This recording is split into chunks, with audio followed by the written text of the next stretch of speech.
Good morning, and we are live. We should have a good show for you today. This is got a lot going on. I believe Bobby Cole's going to join us here in a little bit. Candidate for Texas Governor Bobby Cole is going to join us here in a little bit. We're going to, oh God, can't believe it. We're back to Russia. We are back to Russia. A lot to talk about what's going on. Well, let's just dig into it. Let's get busy. Let's get busy.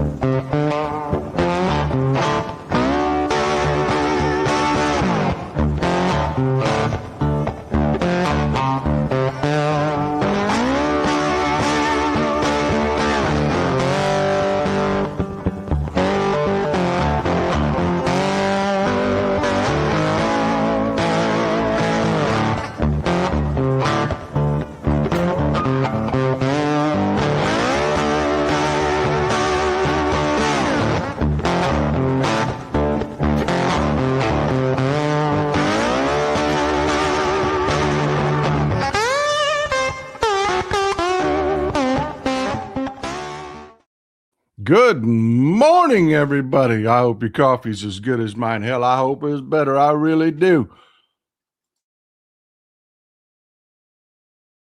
Oh, man, mine is good this morning. I am super excited. Today's going to be a good show. It looks like we got Bobby Cole's going to be joining us any minute. We've got a lot to talk about. I mean, just a lot of different things that are going on. Just real quick run through. I've said it over and over again, folks. They're going to try to do awful shit, but they're incompetent. We are going to win in the end. We are going to win in the end. We may have to beat back what they're doing and put up with all of the nonsense, and it's going to cost us. We're going to waste taxpayer money straightening shit out, but in the end, we will always get it straightened out. We've got the Trump administration has just been rebuked today with this one. This just happened. 1 second. This just happened. Federal judge stepped in. You know, Trump's been trying to sue to get all of our voter records forever and a day. He's been trying to get a hold of everybody's voter data, trying to get, force states to turn it over. States run our elections, folks, not the federal government. The federal government doesn't do it. He runs his mouth about, oh, we're going to do this, we're going to do that, and we're going to federalize the elections, and we're going to make you do this. You ain't going to make you do shit. It's just clearly written in the Constitution. It is what it is. The states run the elections, and the judiciary is holding firm. I'm talking everything from Reagan appointees all the way through to Trump appointees have told this administration over and over and over again, mind your damn business. Well, look, folks, I got Bobby Cole. We're going to pause. We're going to jump to our guests. I got Bobby Cole waiting in the wings, man. Let me tell you something about Bobby Cole. When you see a candidate, when you're doing this as long as I have, you watch candidates come along. And I will tell you, every once in a while, you'll see a candidate and you're like, no, that's not going to happen. Then you'll see somebody that jumps in the race and is just a natural. They are just a natural leader.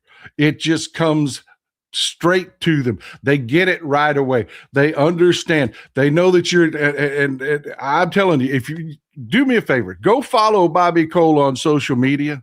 Go follow him on Facebook. Go follow him on Thread, wherever you want to follow him. Go follow him on social media. This guy is meeting with people every day. Let me bring him in. Meeting with people every single day, and I so appreciate you being able to spend a little time with me, Bobby. I really do. I know how hard you're working. I see it, man. I see it. I follow you on social media. I see every time I turn around, you are in a different part of the state, and this ain't a small state, brother. No, it's not. We're finding out how big it is. That's for sure. I hadn't been to a lot of it, but we have now. Running the tires off the pickup, huh? Oh, shoot. The last I kept up, which is probably at the end of December, we put 56,000 on the Suburban, so I stopped counting. We're fixing to have to put some tires on her, I'll tell you that. Well, look, Bobby, a lot of people here in the audience, they don't know who you are. They don't know where you come from. They don't know your background. Can you fill them in a little bit? Yeah, I mean, I come from East Texas, a little town called Quitman, Texas. I come from working class people, and I'm a cattleman out here. I'm a retired firefighting lieutenant from the city of Plano, Texas. And I'm raising kids and grandkids out here, and along with the cattle. And I've had a dream that my granddad instilled in me that one day, if you worked hard enough, you could build a farm that you could live off of. And I'm 56 years old, and we ain't quite there yet. But that's my goal, to leave something for my kids that they can build a life with, you know. And that's every farmer's dream, to leave the farm to somebody that wants it, you know. So that's a little bit about me, but that's why I'm running. Also, is I've got a legacy I want to leave me and my own, but our common legacy that we've all been given, our democracy, is no doubt at risk. And that's why I'm running, because I think if you elected a Democratic governor of Texas, it would sort of put an end to this silliness, this MAGA authoritarian silliness that's going on. It's not silly, it's dead serious. But yeah, that's why I'm running.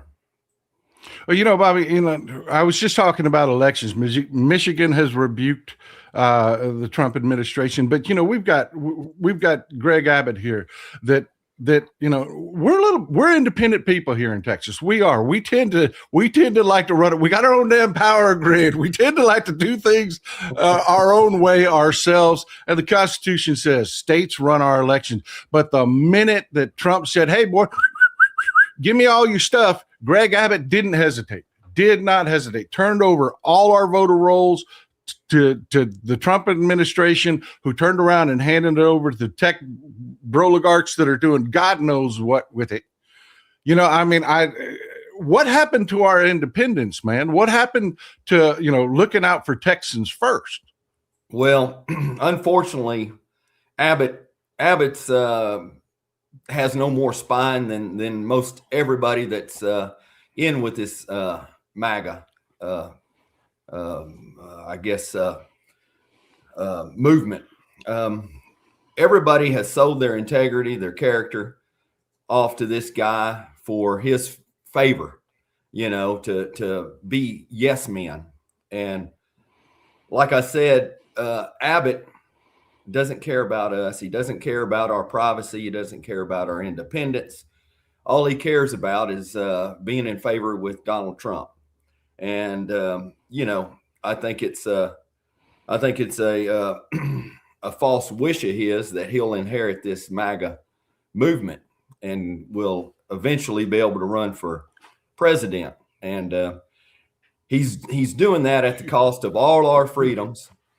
And he sold us out to billionaires across this state, billionaire preachers, billionaire energy owners that, you know, didn't do what they should have had during Winter Storm Uri, and they bought their way out of accountability there.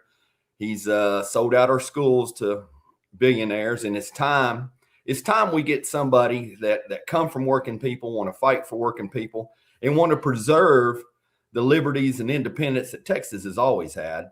And you know, this is going to sound weird from a Democrat, but Democrats have always really been this way. It's sort of been a diatribe of Republicans that, you know, you need to get government out of your life. But I promise you, when this administration, this Texas Republicans, they're in every facet of your life, sticking their nose in your business constantly.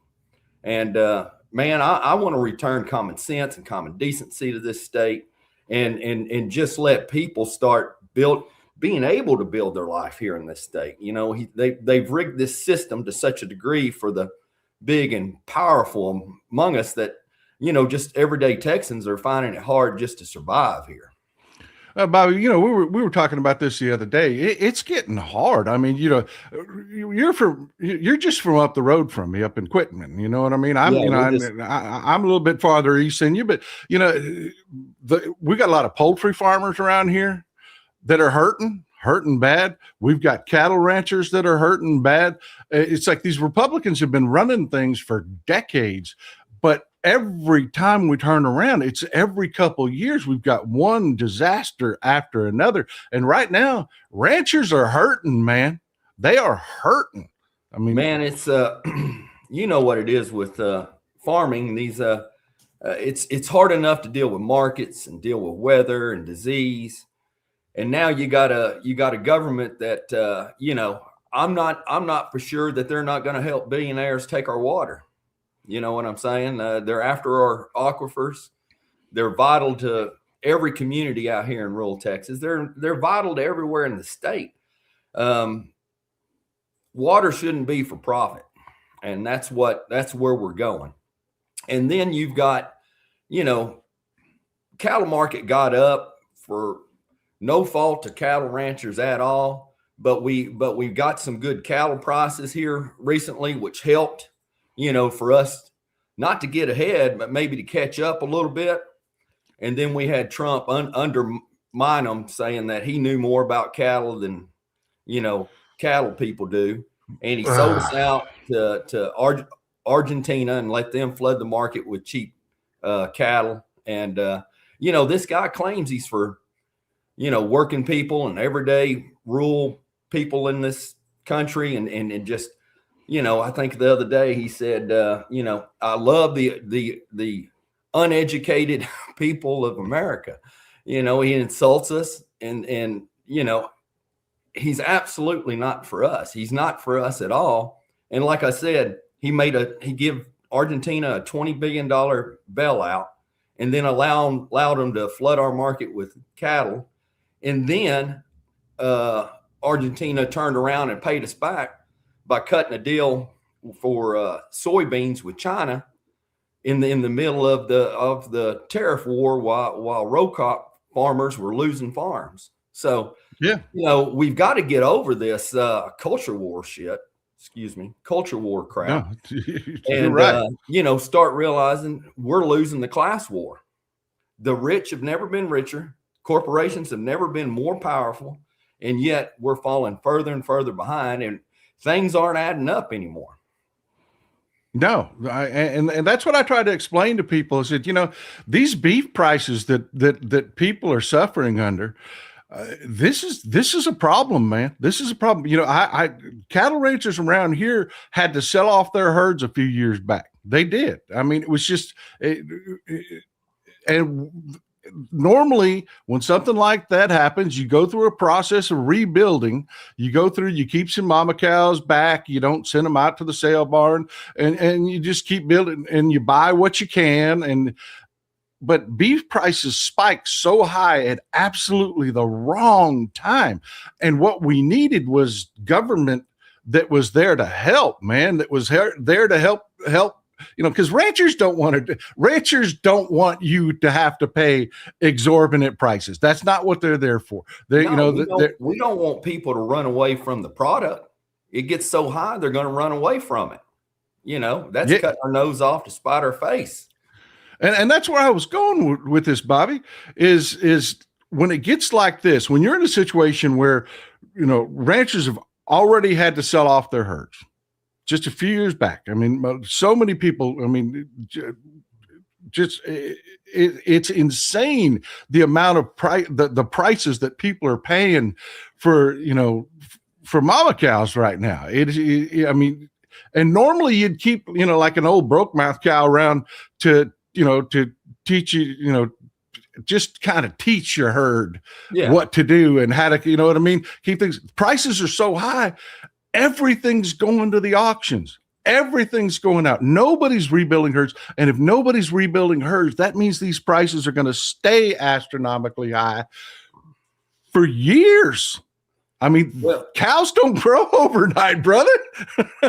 Part of the problem, and I realize the problem, and I'm only a governor, and there's only so much a governor can do by itself. But I'm advocating to break up monopolies in this financial system, and monopolies are no more powerful anywhere than they are in the ag industry. We're down to 4 slaughterers in this nation, and what they do is that they manipulate the market daily.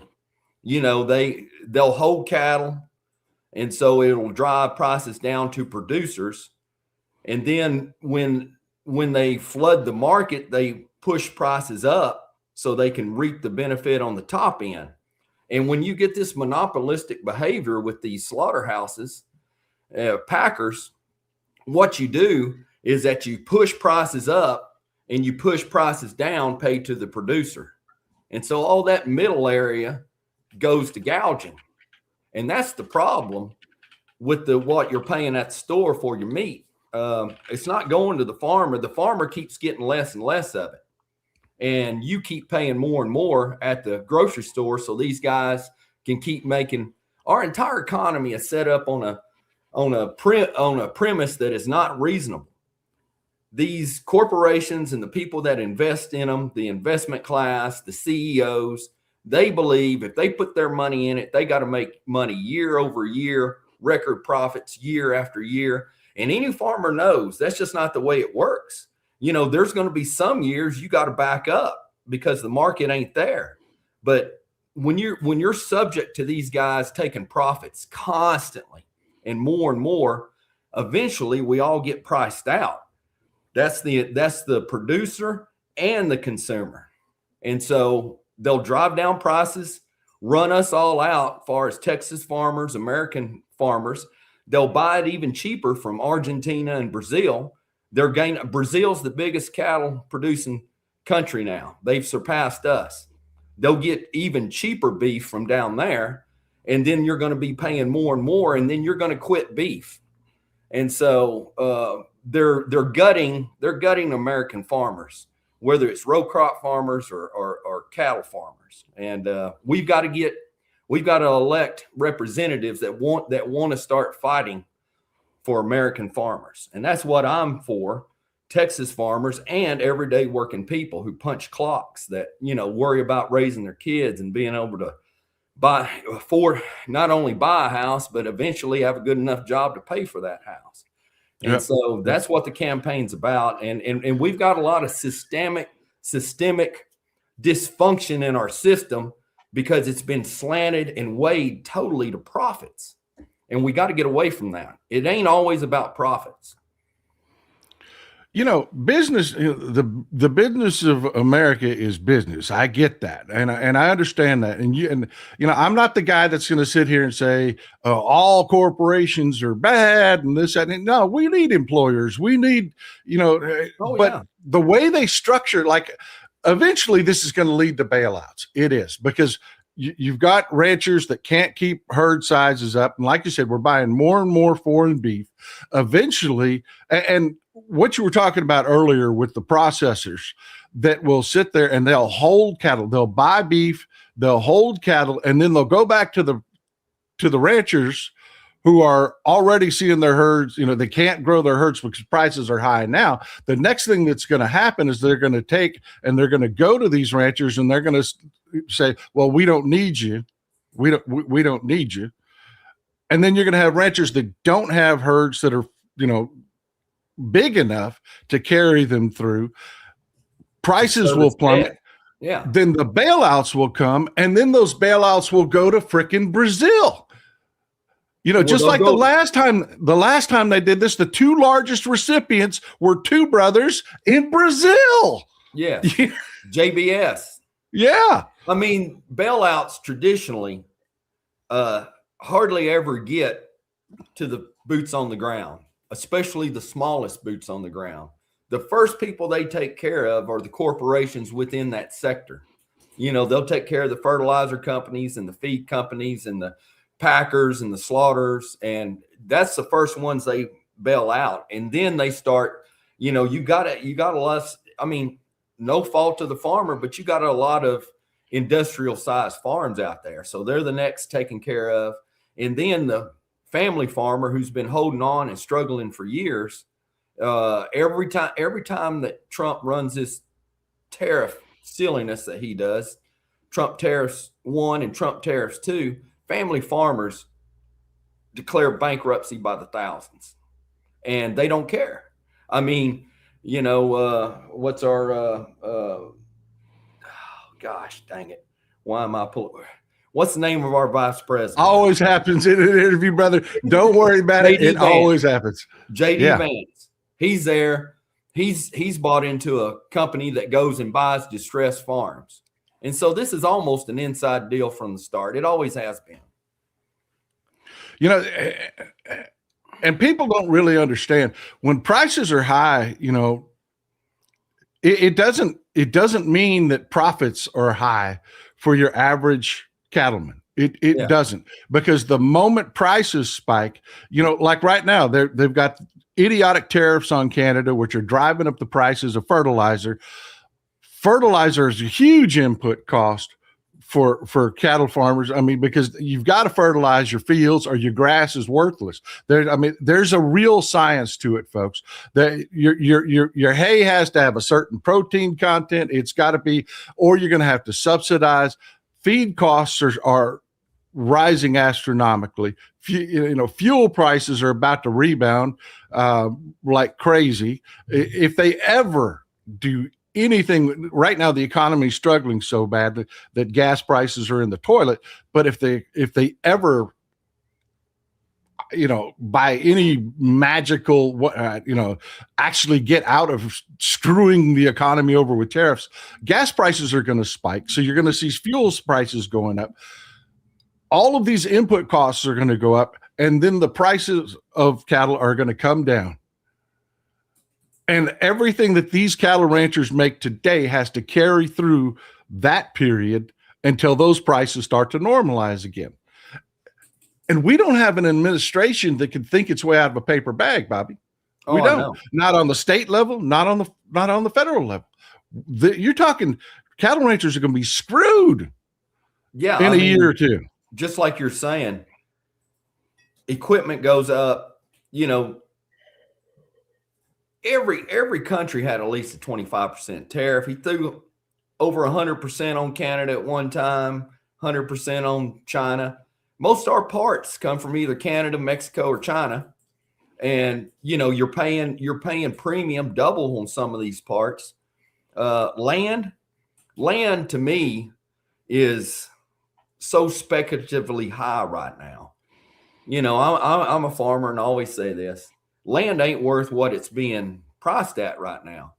But with that being said, every farmer, to be able to try to make ends meet, has got to make that acre of land produce more and more, because he can't buy anymore. You know, you can't pay for any land that you're going to buy right now as a farmer. And here's the threat that's coming to every American in this country. The average age of a farmer is 60 years old. What do we do in 10 years? Is there anybody lined up to take these farms over? No, because they don't make any money, you know, and unless you got your land already paid for, or you got a lot of equipment paid for, you can't make ends meet. And so the new generation coming up wanting to be farmers, there just ain't none. And national security absolutely depends on food security. And when we start getting all our food from Brazil and China and from other countries, because all our croplands being bought up by these speculative investors, JD Vance has got one of the companies that's buying up cropland everywhere, and all the cattle farmers go. Wait until you got to buy your food from these countries that Trump routinely screws over. What do you think they're going to do when we got to go to them for food? So, like you said, they can't manage their way out of a brown paper bag, because they're only worried about where can I reap profits and where can my corruption pay me, not long-term benefit for everybody that's going to have to live in this country. They'll move to another country or an island somewhere, and they'll enjoy the rest of their lives while they've wrecked everything we got to have to build a life in this country and in this state. So yeah, I'm upset. Yeah, I hear you, brother. I hear you. There's a lot going on with immigration. There's a lot of fictional shit going on with immigration. We're rural, Bobby. We get it. Yep. We see the immigrants come in, they work their asses off, papers or not, through the system or not. You need hands. A lot of this is incredibly labor intensive. And like you say, the ranchers, every rancher I know, every time we get like there's a meeting, or if I just for entertainment go down to the sale barn to see what things are going for, you look around, I'm the young guy in the room, Bobby. I'm the young whippersnapper in the room. Yeah. You know what I mean? So we've got to have these hands. We do. And all of this nonsense that they talk about immigration, it's fiction. It's pure fiction. It's fear mongering, you know, and it's distraction and division.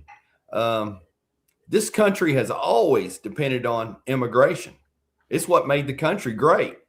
And here's a fact for you. I mean, Bill Gates and Elon Musk and Jeff Bezos, they all know this. All the big CEOs and the Wall Street hedge funds know this. The average mother in America is only having 1.6 kids. You got to have 2.1 kids per mother in this country to sustain population. So if we don't have immigration, where does our growth, how do we even sustain our population? There's two things with that. If we're going to continue to keep making jobs and having opportunities and economic expansion in this country, we got to have workers. If you're shrinking, you don't have enough workers. And then second of all, we've got a near $40 trillion national debt. The only way we can serve that debt is by having enough workers to pay it back. If we don't have enough workers, that debt load on our kids in the future becomes even that much more oppressive. So this entire immigration thing does not make sense. It's strictly for short-term political gain. They want to fearmonger over it to get votes from people that are naturally scared of anything they're told to be scared of. Immigration is not what you need to be scared of. The reason America is as great as it is because we've harnessed that potential that immigration brings us. And here's my position on the whole deal. We absolutely got to have immigration if we're going to remain the second biggest economy in this nation. In fact, if I'm governor, I'm gunning for number one. But you're not going to get there. You're not going to get there unless you got immigration. And I'm tired of all this turmoil over this immigration thing, which makes perfect sense for our country. And I don't care where it comes from. Canada, Mexico, Europe, Africa, we need immigration. And as far as I'm concerned, I will advocate for a pathway to citizenship in this country, because if you come here and you contribute and you keep your nose clean and you help build it, you should. It's the Texan thing to do. It's the Texan thing to do. You should be allowed to be part of it. Now, what that looks like and how we get to that agreement, I'm open to that. But what I figure is, after so many years, and maybe do something like Canada and Australia and England does, you get points for like what kind of job you have, whether you're getting continuing education, maybe you become proficient at the English language so you could speed up that naturalization process. But we should absolutely have some type of process in place for these people to become nationalized citizens. And it's only fair. And it's only the only thing that will keep us an economic superpower is immigration. And if you're not an economic superpower, next thing you know, somebody like, maybe we're doing like Greenland, we're going to take your country. Somebody could come to us and go, hey, we're going to take your country, like it or not. You can sell it to us, or we're going to come over there and take it. And nobody wants to end up in that spot. Bobby, I spend a lot of time going around the state, and when I head down to the border, I'm from South Texas, man, and it just the way they talk about Mexicans and just Hispanics in general just pisses me off, man. Because if you spend any time in the state of Texas, we are. I mean, this is who we are, man. I mean, we're not. This is not. I'm so frustrated. It's hard for me to just even get it out. The disrespect they show to these people who are nothing but salt of the damn earth. I mean, good people. You break down on the side of the road, they will, they'll be out there in 105-degree heat laying on the hot pavement with you, trying to get your car going to get you down the road. And then here you are, you got our governor disrespecting them. And it just pisses me the hell off, Bobby. They're very family-centered people. They're hardworking people. I mean, I'm for working people no matter who they are or where they come from. And, they're not, as you say, they're not getting respected for what they contribute. The Latino community in Texas, and every Texan needs to hear this, contributes $700 billion annually to our GDP of $2.7 trillion. That's a quarter of it. And the growth of that GDP every year in recent years, 50% of it has been responsible through the Latino community. Our growth is coming from them. And so, like I said, if you want Texas to have jobs, be a player nationally, be a player internationally, like I said, when I'm governor, I want to get to number one. We're the biggest economy in the whole nation. You got to have immigration. Don't villainize it, capture it, utilize it. Everything from this hat to the saddles that we use, everything that is cowboy culture comes from the vaqueros, man. We learned it all from Mexico, all of it. And we lifted it all from Mexico, and to sit around and have these people turn around and badmouth, just who we are. It's who we are. It drives me up the wall. But, just one more thing I want to touch on immigration real quick, Bobby. The ports of entry. People don't realize we're it, man. Texas is it. If you're buying goods that are coming into this country and they're not coming in through a seaport, chances are they're coming in through Texas, man. Yes. They are.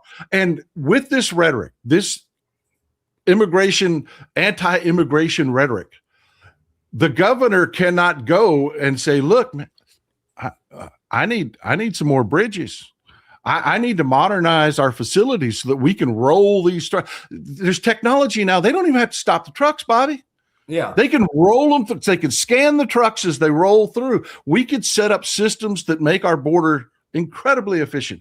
More boons efficient for our economy, but they can't do it because all they do is this hate, this immigration. Got to build a wall. I got an idea. How about you build some bridges, man? Yeah. Yeah. No, I mean, what it means is jobs, and it means jobs for all Texans, and it's costing every one of us. There's a immigration hate tax that we're all paying. And it's because of this political silliness for political gain that they can keep winning elections with. But I believe this is time's running out on that. People like us are starting to break through and tell everybody what these immigrants and from Mexico and South America mean to our economy. And they're good people that have come to this country, like generations of people have come to this country looking for opportunity. And guess what? This country is big enough and fair enough to harness what they're bringing and to benefit all of us. It's not a net negative. It is vastly a net positive. It's just the way you're going to look at it. And it's not even how you look at it. It's facts. It's about leadership that's going to tell you the truth. And we don't have leadership that's been telling us the truth about a lot of stuff. You know what I like about our conversations, Bobby? We meet out on the road, you talk about getting rid of the silliness. You talk about focusing on what's important. I remember back in the day, Bobby, we were, our highway systems were the best in the country. Yeah. Period. They used to be the best in the country. I remember we had biomedical research facilities, down in San Antonio. Used to be a hub for medical research. It used to be, we had, when Ann Richards was our governor, everything was moving our way. Everything was moving our way. We were leading the edge in the world in education. A&M was respected. Now you've got A&M that's being run by a bunch of ex-Republican flunkies that are saying things like, well, in our Greek philosophy program, we can't teach about Plato because, Plato once wrote a treatise where he recognized that transgender people even existed. Even in ancient Greece, there were transgender people. They want to focus on that silliness, stupidity instead of, How are you going to teach about Greek philosophy without mentioning Plato? But the point is, A&M used to be a serious place. Yeah.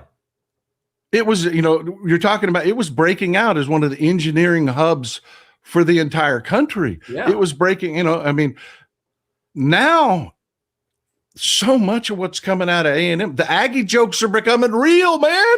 Yeah. Well, this Republican governance of Texas is not only dragging us back, but it's like an anchor on us advancing to economically and educationally and far as just societally, showing that we can lead.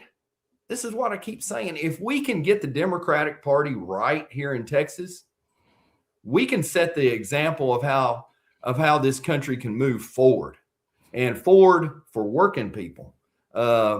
I believe the Democratic Party's got to return to its working man and woman roots and center around fairness and everybody deserves the same kind of opportunity to succeed, and get rid of all these barriers that are put in place to separate us, divide us, and really they're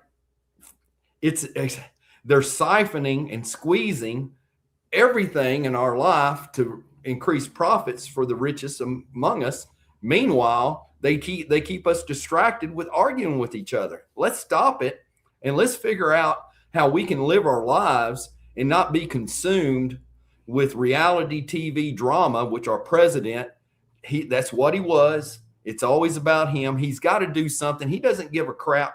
That racist post he put on the other day, which is disgusting, is strictly, he is a racist, but he put that on there to change subject matter.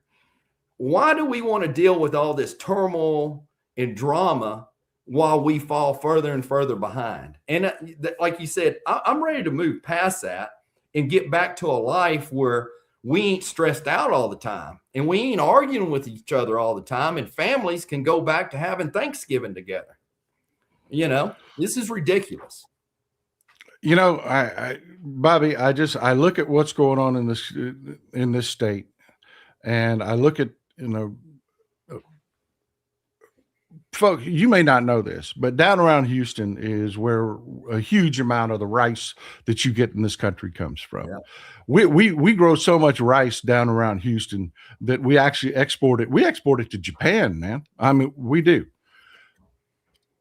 This silliness that we're seeing, this willingness of our state government, our Republican state-run governments, just to capitulate and go along with it, not to fight back, not to push back. Just, the message today is this nonsense. Okay, that's what we're going to say. We need to get back to business. We need to get back. There's so much to rebuild, Bobby.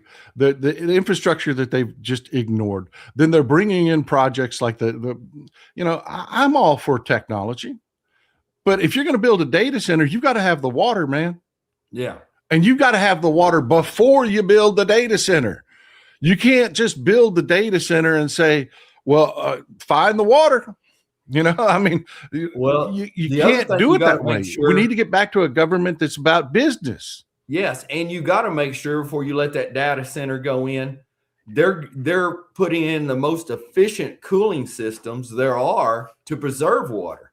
If you don't do that, they're going to put in the cheapest cooling systems, which will absolutely devastate our water reserves in this state.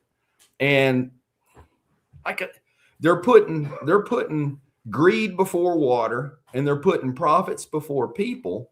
And these data centers threaten every community they're built around. They want to extract everything of value in our communities, including our future and our potential, so that they can line their pockets. And we don't have a governor that wants to get in the way. We don't have a president that wants to get it. We got an entire Republicans in this state and across the nation that have cleared the runway for these things. They've gotten rid of all the regulations in the name of national security and emergency. We got to keep up with China. And China, I'm pretty sure, outlawed data centers. And so, I don't understand, what the big rush is, other than to shove them on us before we can stop them. And we've got to get in the way. We got to protect our communities across this state. And then the bigger question, what is AI in the future of work? As a public servant, I'll tell you where my position is. We'll use it as a tool to make us more efficient and, maybe allow us to have, a better quality of life and more free time, if that's possible. Instead of working constantly, having to have 2 or 3 jobs, and maybe have it where we can make better salaries in this state. Or are we going to let AI run by billionaires and corporations that only are interested in profit use AI to get rid of every job we've ever had? And I don't know what they're going to do with us. I hear about this universal basic income they talk about. I mean, I don't know if you're aware of that, because we don't have any jobs. What are people going to do for money? Well, the government's going to pay you a salary to do nothing. This, like I said, here's some silliness right here. These are the people that pay $7.25 an hour, and they're going to decide what a universal basic income is for you. What do you think that will be? And then, I'm just saying, there's 2 things that sort of determine, who you are and what your passions are in life. It's your family, going out and providing and protecting them. And then it's a job that has a purpose, which is doing that, taking care of your family, but also giving you some type of reward that you're helping build something. You're part of a team. You're part of something. But if you're sitting at home on your couch eating Cheetos, collecting your check, what does that mean for our society? What does that mean for our mental health? We got a lot of mental health issues as it is. The question of what's my existence for if you don't have a job or a purpose? We got a lot of stuff to work on, and I don't trust the guys that are in charge now to even give two shakes of a salt shaker about what it means for us. It's only about how much money they can shove in their pockets. Bobby, this is the part that really bothers me. We Democrats are all about business. We're all about, bringing in technology, bringing in, we're all for it. Yes, we're all for it. But what we don't have is any kind of backbone in our government. For instance, you remember back in the days, the old television, the old modems, we didn't have what we have now with broadband. You had to, you know what I mean? You had to log in. You remember them days? Yeah. The transition to the technology to actually support where the internet was going, it was bumbling along. The costs were astronomical because, you had people, the internet switches were going for over $1 million a pop.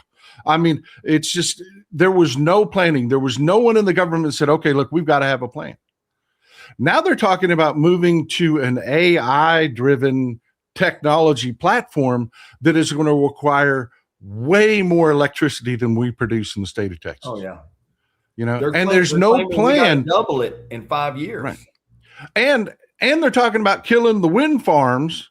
You know where I'm from, where you're from, you see them. That's the beginning of it. From about where you're at west is massive amounts of wind turbines. Yeah. And you've got this state government that needs those turbines more. We need more than what we've got, and they're going along with the Trump bullshit about, wind is bad, solar is bad. We need every form of energy we can get our hands on because the math don't math, man. We don't have the energy to do what they're wanting to do technologically, which means the people get screwed on their electric bills. The people get starved for electricity if we don't do the planning. And that's what I want to talk to you about government, man. Water, we don't have enough water resources. What is your plan going forward to not, we don't want to stifle business, but we also want to be the guiding hand that says, okay, look, you want to build this, let's sit down and do the math. Yeah. What do we have to do? The roads, electricity, water to get you there. Well, here's my plan is consumers and taxpayers don't need to be subsidizing profits. These companies have never made more money than they make today. Have they never been more powerful? They got so much money, they don't pay taxes and they buy politicians left and right. So, I have, if anybody follows me, they can go to my website. I have it, what I call a take it back agenda, and it has 6 pillars in it. It has to do with housing and energy and cost of living, AI and the future of work, and then health and education. And what I propose as far as these electric infrastructure and these big, large load carriers or industry, that they pay a minimal rate. We're sitting here paying 18 cents a kilowatt hour on average as consumers, and they're paying somewhere between 2 and 6 cents. Meanwhile, we're paying for, traditionally, we've paid for all the upgrades on the grid so that they'll come here and build. Well, that's not right, and that's not fair. If they come here, what I'm proposing is they pay for the cost up front, whether they ever build or not. If you want to build a data center, you pay for whatever the infrastructure is to upgrade. And then also above that, you're going to be paying a minimal charge per kilowatt hour. You're not going to be getting any sweetheart deal from the electric companies. And you're also not going to be getting, these tax abatements and sweetheart deals. I want to get rid of them. We need to have full transparency on this stuff. Most of the studies I've read is that most of these corporations that come here want to come here anyway. They're desperate to come here, and they would have come here. 80% of them would have come here without the abatements and sweetheart deals. But it's politicians and these corporations that if they don't have to pay it, they don't want to pay it, and they all line their pockets. Meanwhile, our kids suffer and our communities suffer, our infrastructure suffers. We're going to end that. And then when these companies come here, they're going to be required to invest in their local communities, whether it's through the water, upgrading the water system, the roads, communities. They come to these communities, and when they're being built, there's large numbers of people that flood these communities to build these data centers, and they ratchet up housing.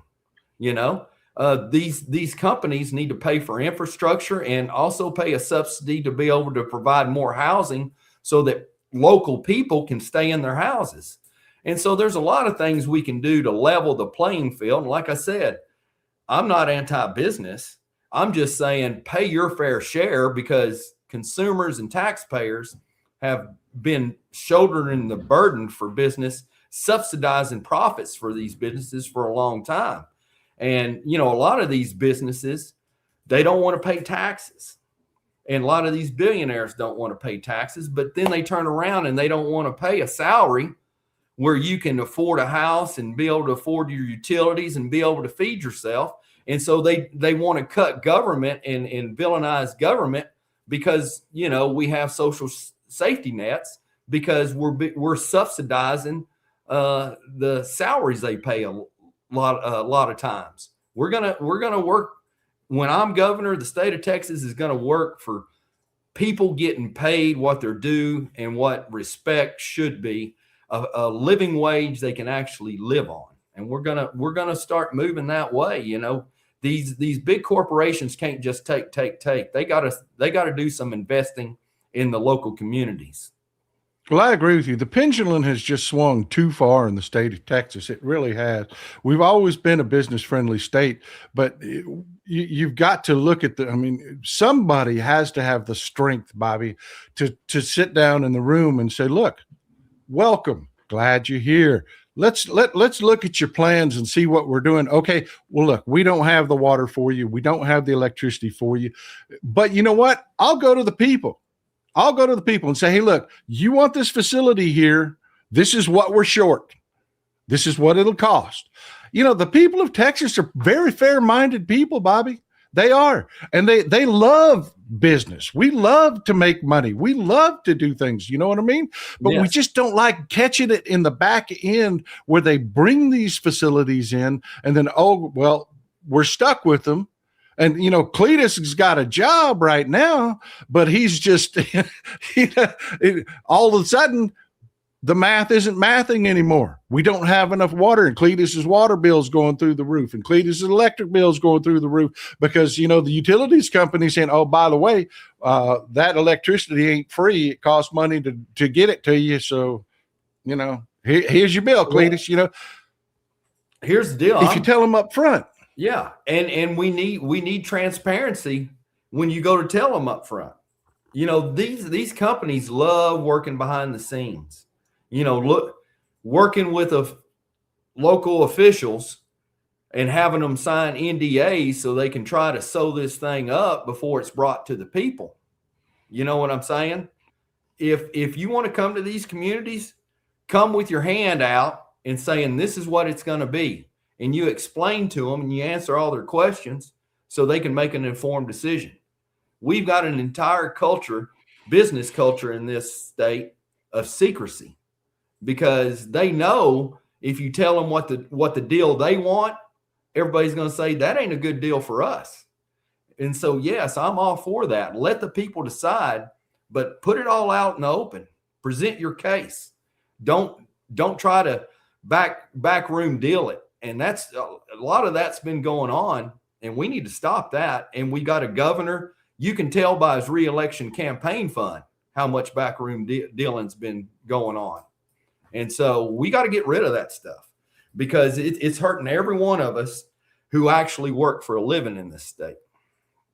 But yes, I hear you, brother. I hear you. People want jobs. People want opportunity. And like I said, as governor, my goal will be to make the state the #1 economic power in the nation. That should be the goal of every governor. And you shouldn't have to do it by sacrificing hardworking people's opportunities and dreams.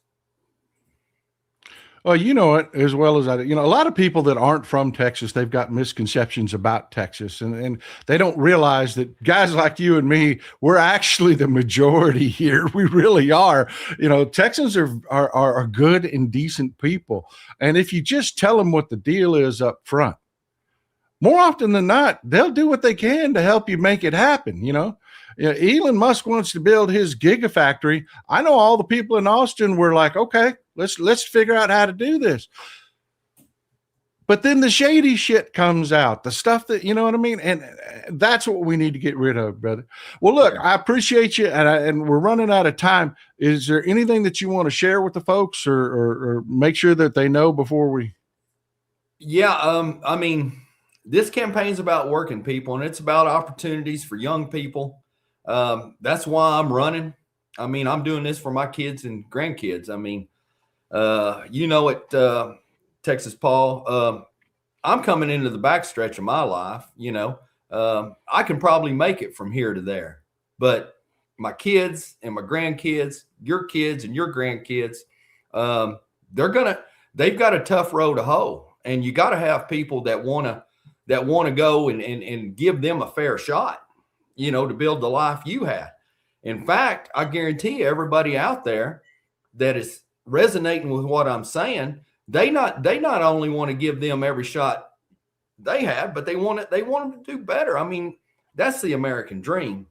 And the decisions by this government and this governor in this state through his not wanting to invest in public education, that's going to undercut the middle class and anybody trying to get in the middle class. The only way you got to build wealth in this state, in this country, is by buying a home. You put it in the stock market, that's just a way for them to take it from you. And, your only wealth that you're more than likely going to be able to give to your kids is in that home. 2008, the average age of the first-time home buyer was 30. Today, it's 41. Trump's solution, let's make 50-year mortgages. You're 91 by the time that house is paid for. Average life expectancy is 72 years old. So you die at 72 years old, maybe you'll be lucky and make it to 91 and see that thing paid off. But your kids ain't going to want that home because you ain't got no equity in it yet. All you did was make bankers rich. And then our healthcare system in this state, by not expanding Medicaid, Texans have died because of that. The Center of Budget and Policy said between 2014 and 2017, 3,000 Texans, 55 to 64, died because of non-expansion. People are dying because of the decisions we're making for personal political gain. And then our immigration policy, short-sighted, going to kill us economically, long-term, all these decisions. And then our decisions around women's health care and health care in general. Half the counties in this state are considered healthcare deserts. We're ranked at the bottom for healthcare. And then women are dying in this state because of the asinine abortion policies and the rape and incest policies. And I'm going to say something that I feel very strongly. September 7th, 2021, to try to explain away his barbaric position on no exceptions for rape and incest, he said he was going to rid Texas of rape. 2021, 14,972 women were raped. 2 years later, in 2023, 15,097 women were raped. Not a dent. It went up. This is insane. A lot of things are insane in this state that we force women into these terrible positions after they've been violated like that. And then our position that you can only get an abortion if the life of the mother is at stake. Well, who determines that? Let me tell you, it's some stuffed shirt politician sitting there in the Austin Capitol that has no business being in that room with a woman and her family and her doctor. And women are dying because of this. 29.3 women per 100,000 die from complications with birth. That's the highest rate amongst any industrialized nation. Listen, we have 400,000 babies born in this state every year. We have 30 people out of every 100,000 women die. That's 120 women dying every year. It's been determined that 80% of those were preventable if they'd received timely treatment and had access to maternity care like they should have had. I'm here to tell you, those deaths, premature deaths because we haven't expanded Medicare, lie at the feet of this governor and this Republican legislature we have in this state. We've got to change this. We got to start fighting for working people in their lives in this state. And you've always heard this, and I'm going to wrap it up right here. What is the value of a life? Let me tell you, in Texas, it's cheaper than you think it is. I hear you, brother. I hear you. And you know, That's what I'm sticking fighting with, for. yeah, what's sticking with me, and I love the fact that you're very common sense about it. I hate talking to these lawyers, Bobby. I hate talking to the talk circles. I hate it. You know, it just boils down to real life. You know, this is what I do. I'm a commentator. I don't run cows. I'm retired, man. I don't want that. That's work, brother. That is work. I don't run cows. I don't. My boy does. Yeah. My boy does. And actually, my granddaughter just wins grand champion. You know, I mean, she shows cows all the time. She's incredibly successful. They paid a fortune for these cows. I mean, people would not believe how much a show cow costs. They would not believe. You know what I mean? But his son is a fireman. He's gone off to be a fireman. That granddaughter, she's working in healthcare. Yeah. She's grown up and she's working in healthcare now. Nobody's taken over that cattle production. When he's gone, that's it. There's nobody following him to produce those cows every year that we eat. And it's a problem. We're getting old. And I like what you're saying about growing the tax base. We have to grow, Bobby. We do. And these people being scared, oh, the immigrants are going to come. We're not going to birth our way out of this, brother. Yeah. We're not. I don't know about you, Kim, your beautiful wife, Kim. I don't think she wants to have any more kids at her age, does she? Well, you can't afford it. Yeah. I mean, they claim they want us to have more kids, but they make it where you can't raise a kid, you know? So yeah, there's a lot of things that's upside down right now. Bizarro world.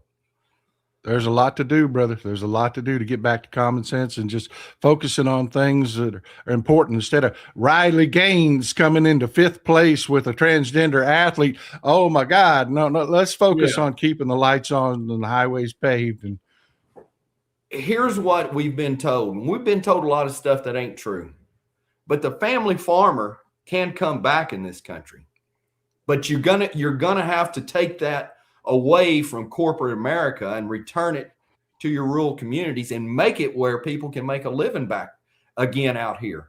And you can do that if you propose the right policies and support them. I'm with you, brother. Family farmer ain't dead if you don't want it to be. I'm with you, brother. I hear you. I love what you're laying down. I really appreciate our conversations. I will see you out on the road, my friend. Okay. I appreciate you. I'll give you the last word. Any last message you want to send to them, and any website you want to send them to? Yeah. If any of the thing I'm saying resonates with you, I'm Bobby Cole. I'm running for governor. I'm running for working people and giving just everyday ordinary Texans a fair shot at this thing. You can go to coleforgovernor.com to help, support, and donate. We're in the final few days of this primary race. And this is a numbers game, and money makes the world go around. Money makes campaigns go around. I'm not asking for the world. I don't want any corporate money. I don't want AIPAC money. But if anybody out there can send me a couple of bucks, we got to get my name out there. We got to buy, campaign signs. We got to buy media buys. We got to get on the radio. Help me get out there and win this thing. I appreciate you, Bobby. Thank you for being here. And as usual, I love our conversations. I look forward to talking to you again after the primaries. Let's get back together, brother. Okay, we'll do it. Appreciate it, Texas Paul. Thanks, everybody. Bobby Cole, everybody. I'm telling you, folks, I try to tell you, there are people here in the state of Texas that have the same values as you do. We outnumber them. We do. The awful people you see in our government. Texas is a gerrymandered state, and Texas is a state that has a huge voter apathy problem. The majority of Texans think and sound just like Bobby, just like me. You know, we're not worried about all this crazy shit that these weird ass pastors are always pushing. We're not worried about, the nonsense. We're not. We want to talk about trade. We want to talk about growing food for people. We want to talk about, hey, what are we going to do about the next generation? I mean, we're going to need people, and we're not having enough baby. That's a real problem, folks. Bobby is focused on real practical issues, and I hope you've enjoyed our conversation as much as I did. Well, look, let's talk about talking about water, talking about infrastructure, talking about just absolute insanity from these Republicans. I want to take you. I want to take you to Social Circle, Georgia. Social Circle, Georgia. Let's go to the map. This is Social Circle, Georgia.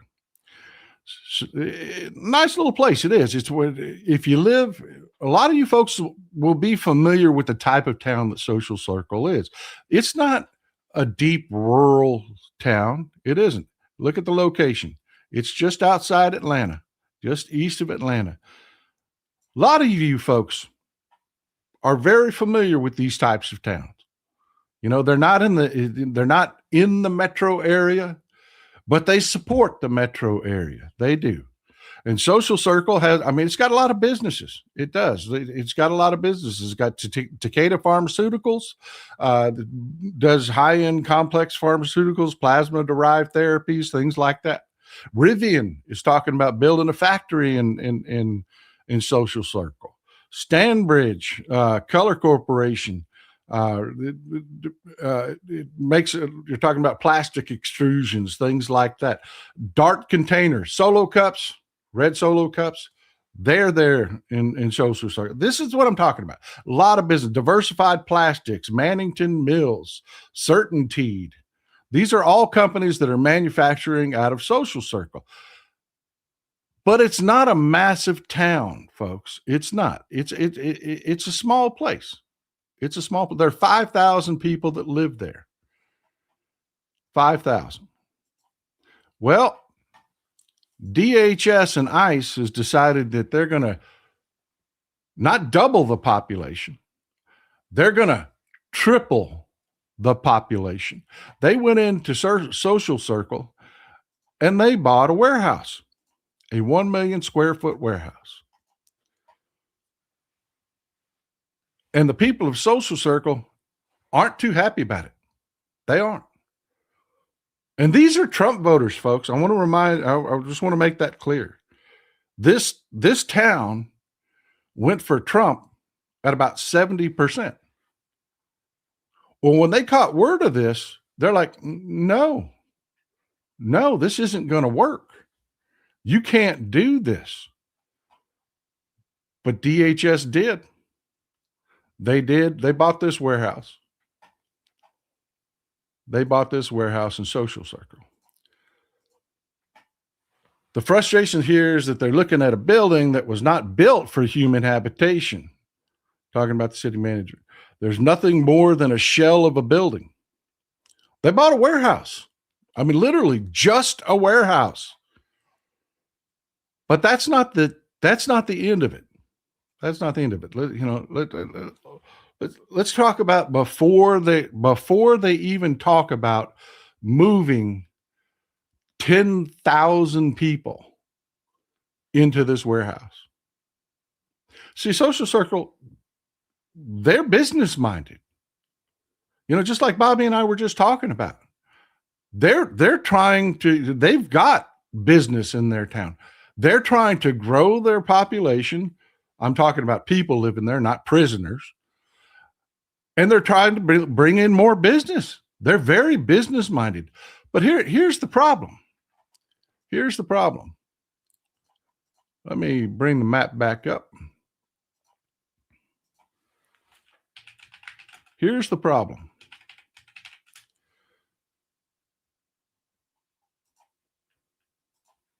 All right.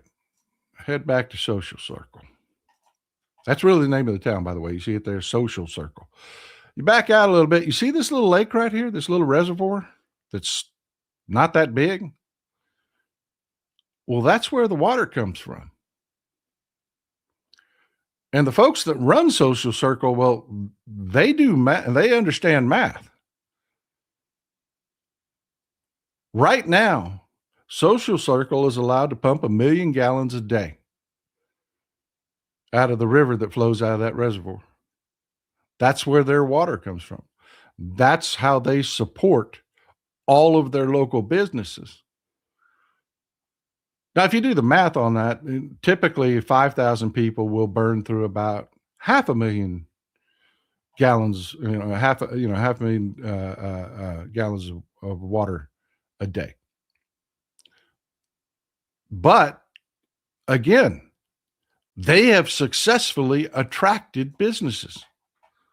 They have successfully brought in businesses, and they want to bring in more, which means they're trying desperately how to figure out how to get more water. And they don't exactly know how to do it. Well, here comes Trump, Tom Homan, and dumb as a box of hair, Kristi Noem, and they just buy a warehouse.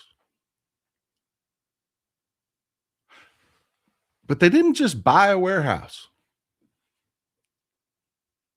They didn't just jump into the pool and squeeze out a gigantic turd in all of Social Circle's plans for future expansion. Remember, Rivian is supposed to be building a factory there. Well, all of a sudden, there's not going to be enough water. Because as the city manager has tried to explain and cannot get DHS on the phone because they won't take his phone calls, they're already burning through in the summer months, they burn through every bit of water they're allotted. They're already up against it. Now they're talking about power generation problems. They had plans for expansions that are now, look, let's just be coarse about it, completely fucked over. They were looking at healthy business growth that was good for the community, the kind of thing where you could build your population with and increase your tax base so that you can, build better schools, better roads, have a nicer standard of living. Oh, no. Now their population is going to triple, and the people that they bring in who were contributing where they lived now can't contribute anything. They can only consume electricity, consume water. All of that is bad enough. All of that incompetence. Vince, I sure appreciate you being here, brother. Thank you. And I do apologize for not reading your comments. I don't like to stop a guest and read over them, but I will be reading your comments now when it's just us talking.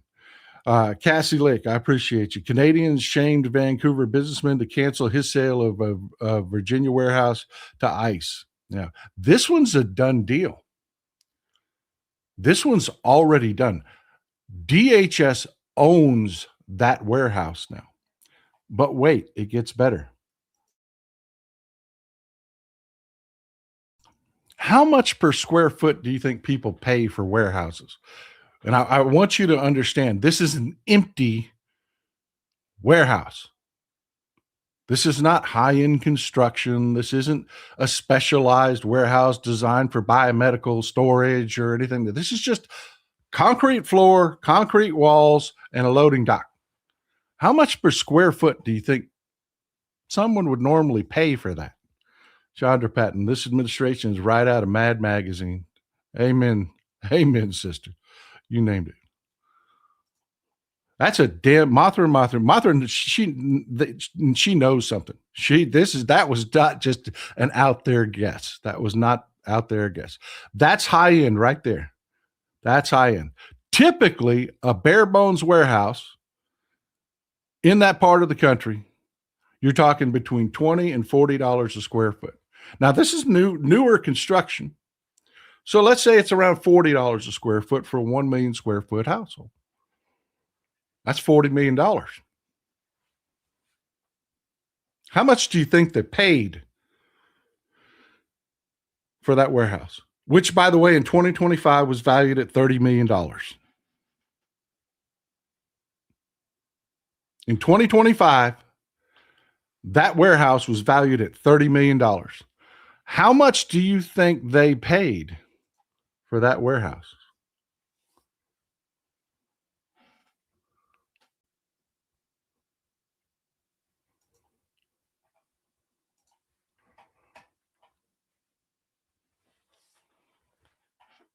Y'all aren't even in the ballpark. I got one guess that's over there, over the top. $138 million.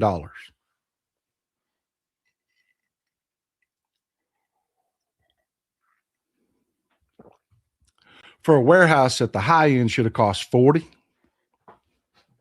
40. And I want you to keep in mind, they paid that much. They paid that much. And it's empty.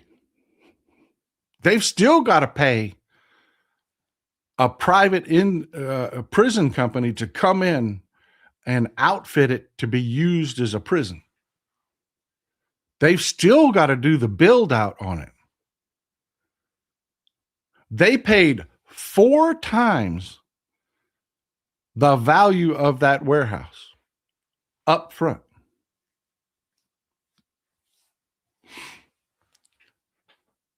To who was my question. And I spent my entire night last night, my entire morning today digging and digging and digging and digging. And I will tell you, I got almost nowhere. The company that owned it is a company called P&K.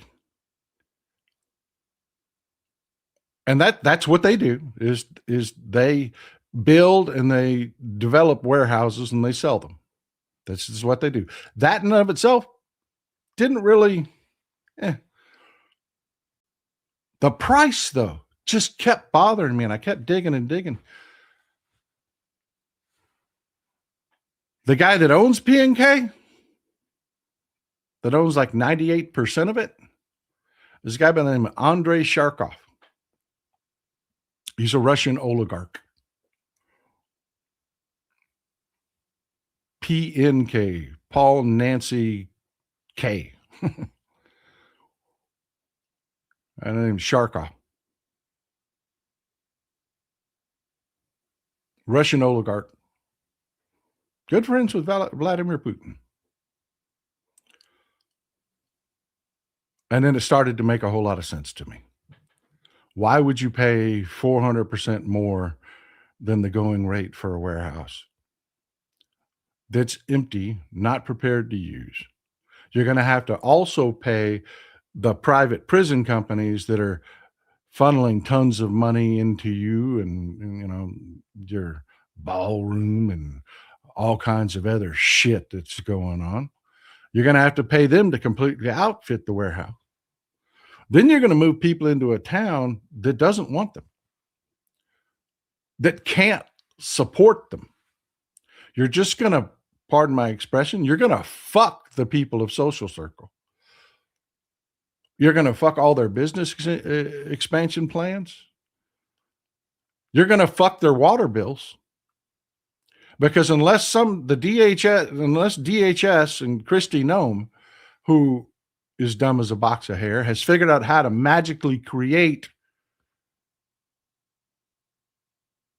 200, 300% more water, unless you just don't intend to let the people that you house in this warehouse actually drink water, which is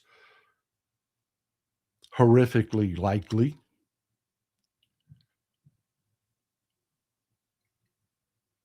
But yeah, it looks like what we're doing is we're building a facility that cannot do what they're telling us they want to do with it in the first place. And they're paying astronomically high prices to do it. New West Bill says they'll pay $200 million to remodel their friends' benefit. Yeah. So far, they have announced that they intend to spend $38 billion on facilities like this. And at the rate they're going, they're going to burn through that really damn quickly. Really damn quickly. Folks, this is graft. This is in your face corruption. You bought a warehouse that's owned by one of your Russian oligarch friends in a town that doesn't want you to buy it, can't support what you're trying to do. You're paying astronomical prices. This is insane. It's in Social Circle, Georgia. It's just east of, had a question from somebody that was just funneled to me. It's in Social Circle, Georgia, just outside Atlanta, just east of Atlanta. ET, do they have a contract for Zircon B? Zyklon B is what I think you're thinking, right?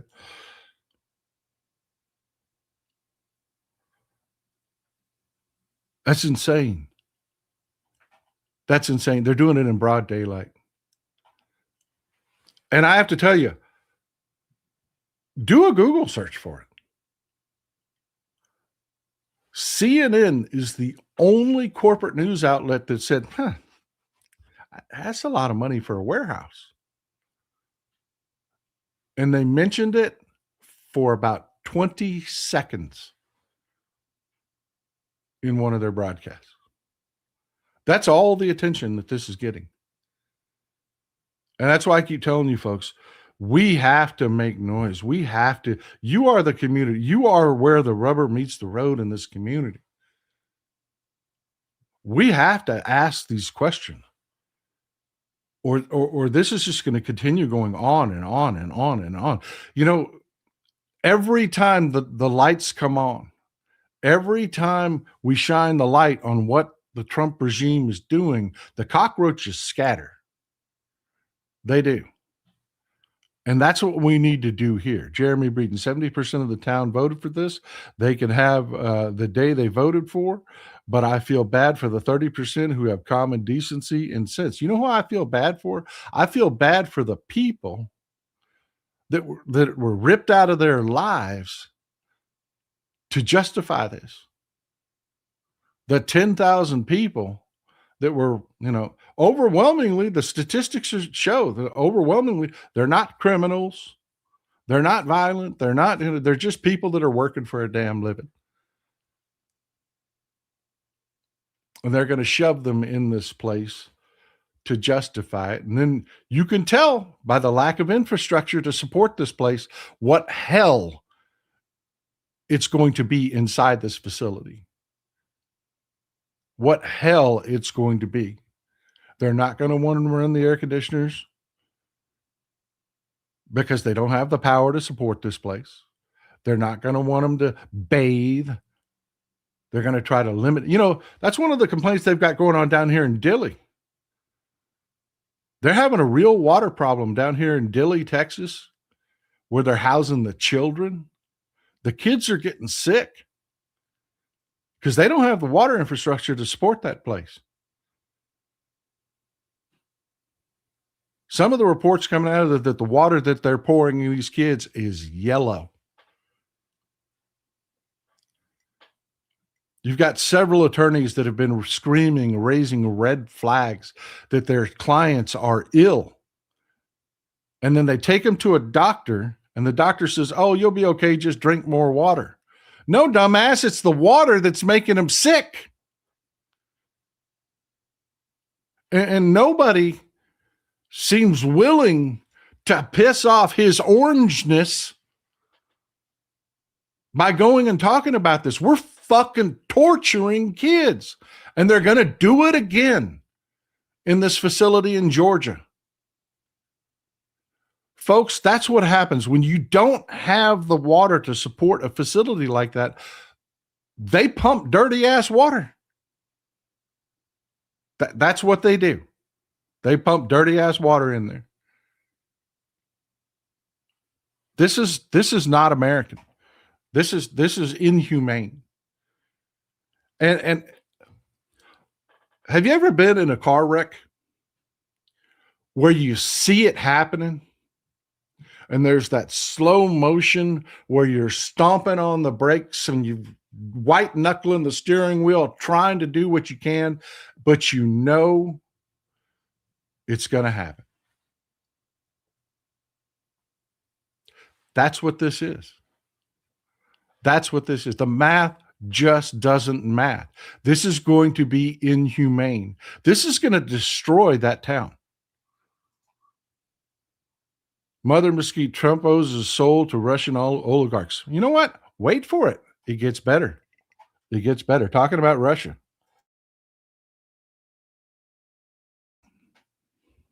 Talking about Russia.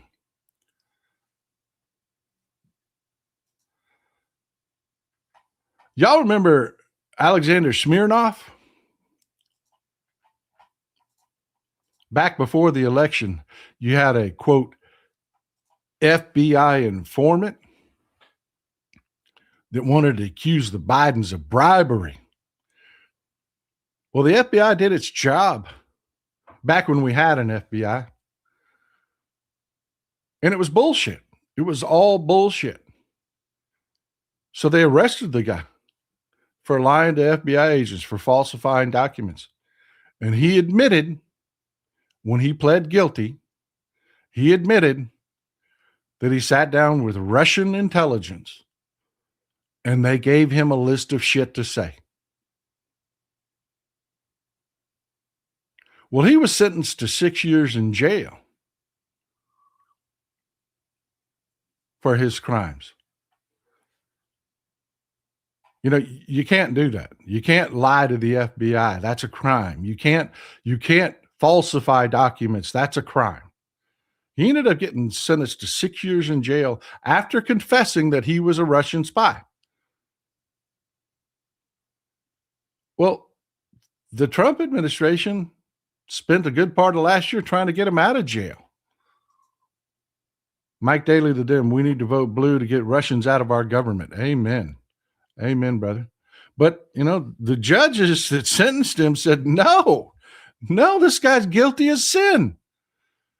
He's guilty as sin. We were light on him. He got 6 years. No. You remember Reality Winner and her, you know, what they did to her? This is a Russian fucking spy. Well, despite the judges saying, no, you can't release him. No, he has got to serve his sentence. He's gone. He's just fucking gone. Yeah. He's just disappeared. He is not in prison anymore.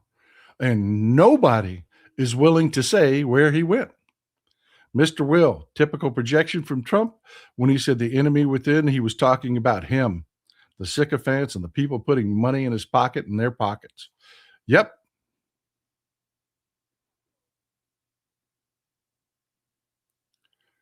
So, yeah, you've got Andrei Sherkoff and P and Gay Group getting paid astronomical amounts of money for a bare bones warehouse, an empty warehouse. Russian oligarch. Just here's your tax money. Here you go. Russian spies. Convicted Russian spies that the judges said, no, you cannot let this person out of prison. They just did it anyways. They just did it anyways. New West bill. We should build these places for them, then fund campaigns against them to assure they never get used. Oh my God. I am telling you, this is insanity. And it's in broad daylight. They're doing it in broad daylight. And you want to know why they're willing to do it in broad daylight? It's this. It's things like this. This is bullshit Barbie. This is bullshit Barbie the other day. She's talking about Trump and the Constitution talking about the elections. Referring to. But to be clear, he does believe the state should oversee it. The president believes in the United States Constitution. However, he believes there has obviously been a lot of fraud and irregularities that have taken place in American elections. And again, voter ID is a highly popular and common sense policy that the president wants to pursue, and he wants to pass legislation to make that happen for all states across the country. And Kelly, just to follow up on referring but to be clear, he does believe the state should oversee it. The president believes in the United States Constitution. However, he believes there has obviously been a lot of fraud and irregularities. Oh, yeah, the president believes in the Constitution. Bullshit! But let me tell you why he thinks he can do whatever the fuck he wants to do. Weird Idaho liberal, the reckoning can't come soon enough. I agree with you, brother. It can't. It can't. I wish the elections were tomorrow.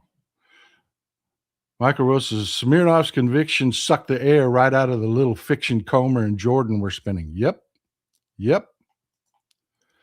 Midas pilot, former FBI agent Robert Hansen died in Admex, Colorado. Yep. That's what we do to our spies.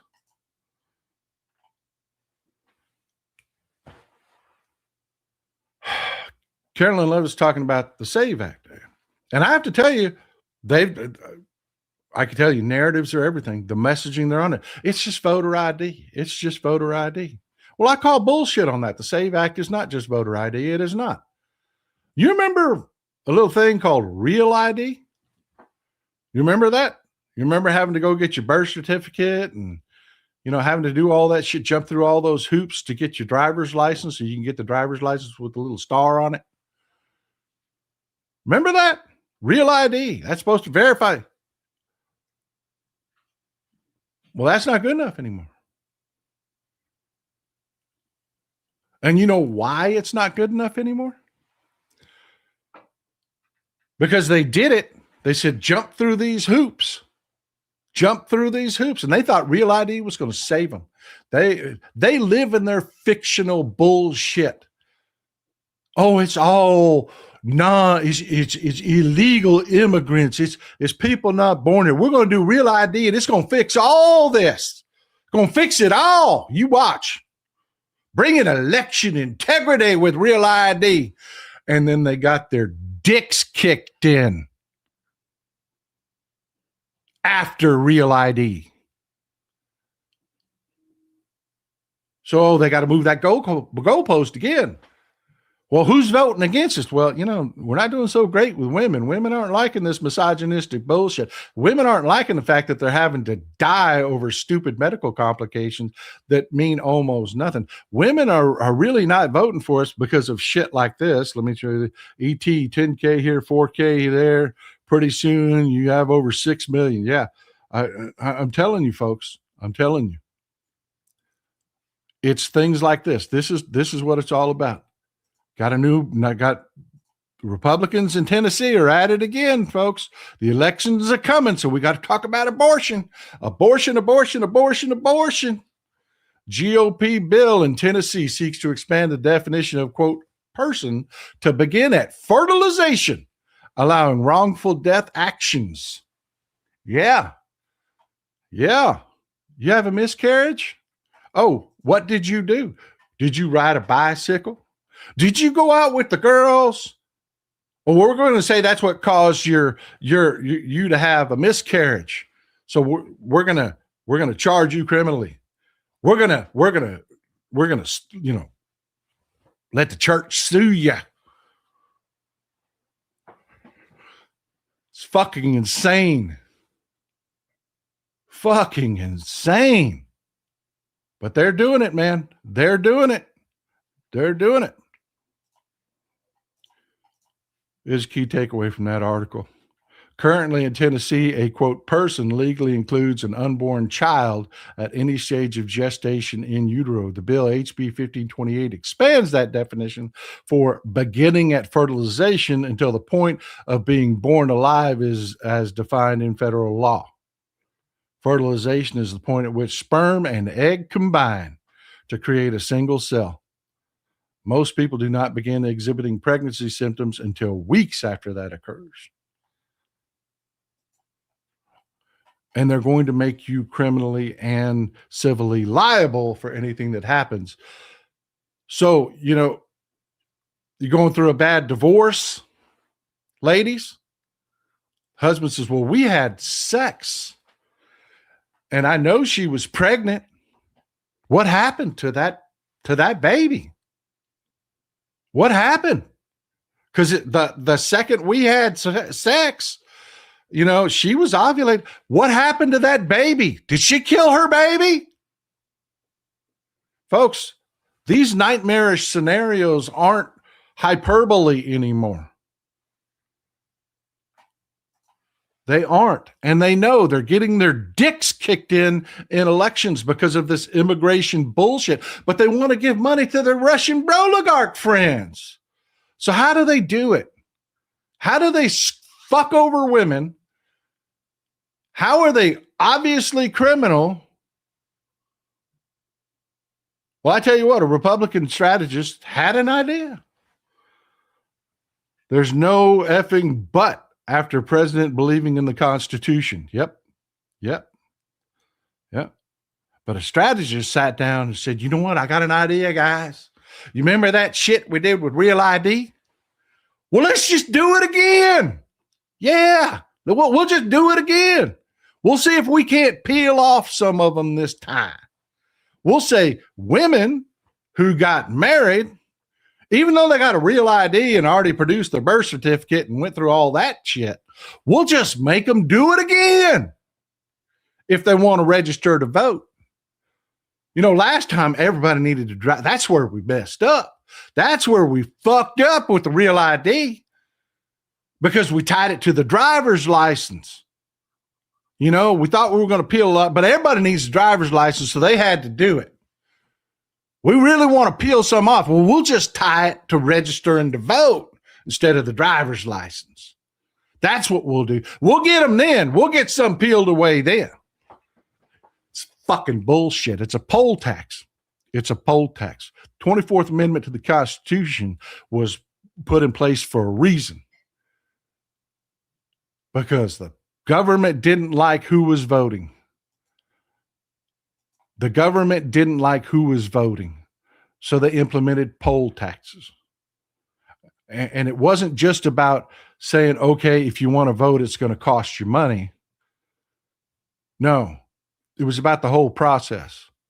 Because believe me, when they were putting poll taxes in place, what led to the post-Reconstruction, the implementation of the 24th Amendment, those people wanted to vote.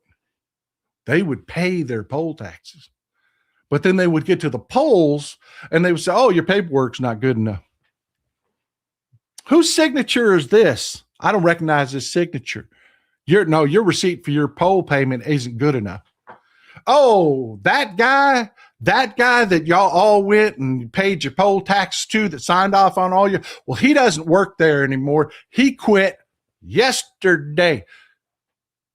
The new guy is who you need on your signature for your poll tax receipt.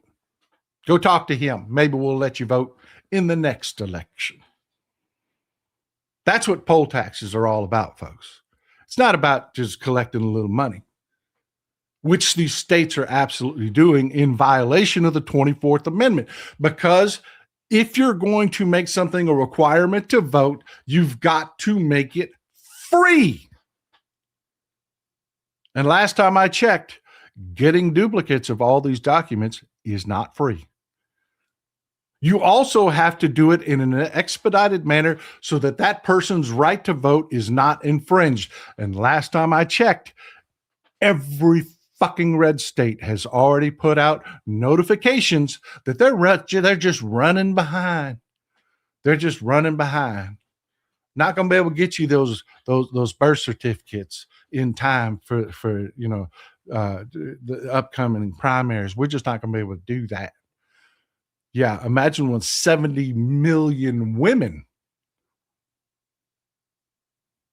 need to redo all of their documentation just to register to vote. How behind they're going to be then. It's a fucking poll tax. And I'm going to tell you two things that are happening Stick with me. That'll make you feel better about this. Jordan B. Miller, in the Torah, life begins at first breath when it leaves the mother's womb. That's what the Bible says. That's all Abrahamic religions. They all use the same definition. In fact, in the Bible, there's actually a recipe for how a priest can cause an abortion. Yeah. Don't have to go to the clinic. The priest could do it for you. There's a recipe to make a tincture for an abortion. In the Bible. Look it up. Michael LaRosa, thank you for being. That definition makes oral contraception illegal. OCs prevent that implementation. Yeah, well, they don't give a shit. They don't care. Skeet Sayre, one of the most evil things I have heard is that ICE do not provide products for female cycles.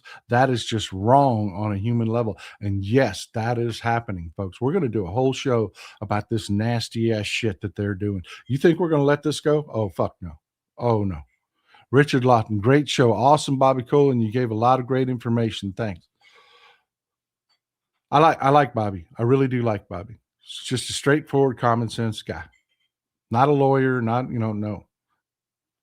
New West Bill, at the point of conception, a female would be liable for anything that happens in their life if they have a miscarriage. Exactly. But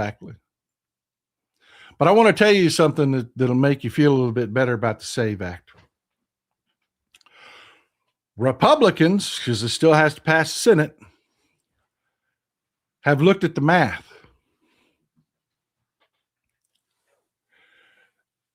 And guess which women are kicked to the curb the most? MAGA bitches or Democrats?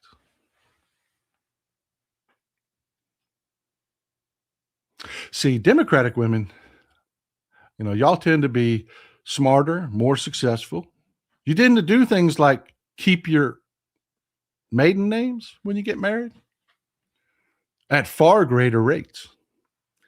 But them MAGA trad wife bitches, no, they don't. And the Republicans just went and realized that their strategists just created a strategy that kicks more of their women who vote the way their man tells them to, kicks more of them to the curb than it does ours.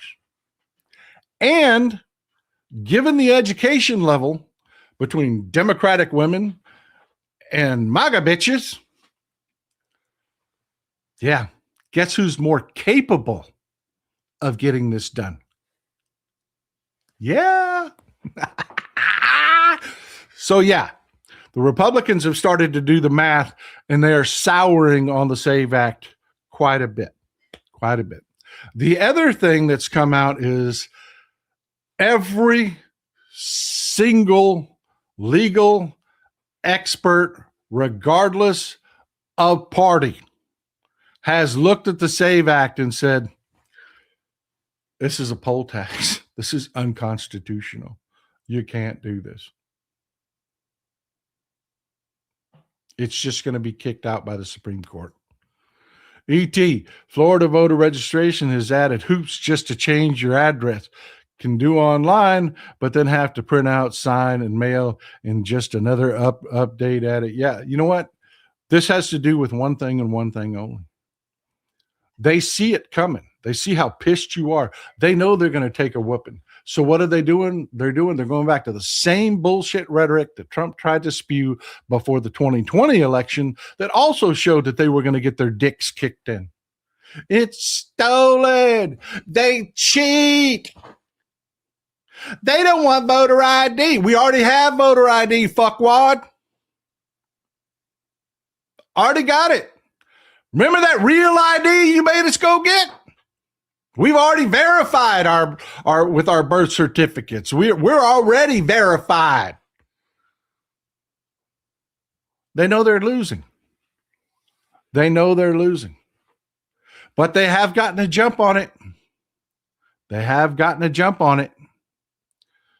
Every right-wing piece of shit out there isn't talking about the Epstein files and the fact that Donald Trump is all over them and all the gross things. That's one of the things we're going to talk about on Wednesday's show. Is we're just going to talk about all these nasty fuckers that are in there. We are. Forgive my language, but I'm telling you, YouTube, take my shit down. I don't care. Don't pay me. Don't pay me, YouTube. I don't give a shit. I am sick of this. I am pissed off. I am tired of these sorry sons of bitches thinking it's okay to tell my wife, you want to be the same as me, you got to jump through these hoops. You want your right to vote? Well, you got to go do all this shit. Fuck you, Cletus. My wife is smarter than you. She's more capable than you. She should be making the decisions regarding our government, not your dumb ass. I heard a right-winger tell me the other day, I am not even kidding you, right-winger actually said this, that women shouldn't vote, that there should be one vote per household, and that household should vote the way the man says. Really? ET, it is less than 38 weeks until the general election. Make sure of your voter registration deadlines. Make sure of your early voting dates. Get involved. Yes, sir. Yes, sir. It's the same old playbook. It should be easy to get ahead of them and start rebuttals on every fake grievance. But we are behind, folks. I want to tell you that 100%, especially on social media. There are people that are punching back on it, but they've got their talking points. Democrats just don't want voter ID. No, we already have voter ID. Democrats just don't want voter ID. That is their short little talking point, and every MAGA piece of shit you know is out there repeating it right now. I keep telling you people, narratives are everything, and they are ahead of us on this one. It's not true. Doesn't matter that it's not true. It's short. It's that same old shit of, oh, well, you're superior and they cheat. Punches all the right buttons. Doesn't matter. It's complete bullshit. It's not the Epstein files. And they'd much rather be talking about that than the Epstein file. Dave Barone, contribution for the cousin pod. I appreciate you, Dave. I really do. Thank you. Glenn Kaneko for the cussing jar. I appreciate you, Glenn. I do. I appreciate you, folks. I really do. And I'm sorry about that. I know I'm getting a little salty here, but I'm sick of this. I am sick of this. I will do anything to get these people out of power. Anything within the law, I will do anything. I will. There is no way, no how we're going to allow this to happen. We are not going to allow this to happen. And this talk, this bullshit talk, we're going to federalize the elections. No, you're not. No, you're not. Against the Constitution. States run the elections, period. Donald Trump came out and said, well, because he knows the SAVE Act is in trouble. Well, even if the Democrats don't let us pass voter ID, which is not what they're trying to pass, they don't let us, we're going to do it anyways. Well, no, you're not. No, you're not. You're not. You can't do shit when it comes to elections. You orange, bloated, dying turd.